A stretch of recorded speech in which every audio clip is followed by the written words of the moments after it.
Les groupes sociaux et les classes sociales. Un groupe social, c'est un ensemble d'individus partageant des intérêts communs, ayant des caractéristiques communes et qui se partagent un sentiment d'appartenance. Il existe deux types de groupes. Les primaires, qui sont faits de relations proches et affectives, et composés de peu de membres ayant un degré fort de cohésion, comme par exemple la famille, une équipe de foot ou des ultras supporters d'un club.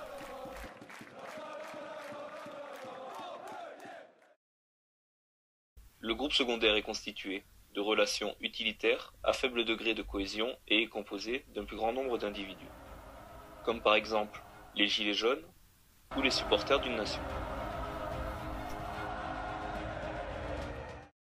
D'après Karl Marx, un sociologue allemand du XIXe siècle, il existe un principe de lutte des classes entre la bourgeoisie, ceux qui possèdent les moyens de production, et le prolétariat, qui eux ont juste leur force de travail.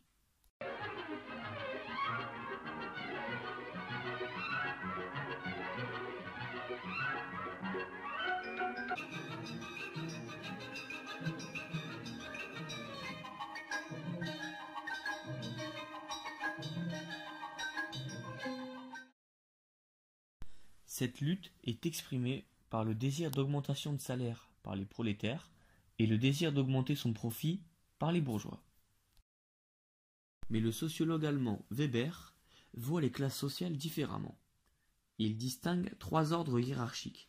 L'ordre économique, exprimant le même taux de chance d'acheter un bien. Il y a l'ordre social, regroupant des gens selon leur prestige. Par exemple, tous les maires sont au même statut. Et il y a l'ordre politique, regroupant les gens par partis politiques tentant d'accéder au pouvoir. Par exemple, les partisans de la République En Marche sont dans le même ordre politique.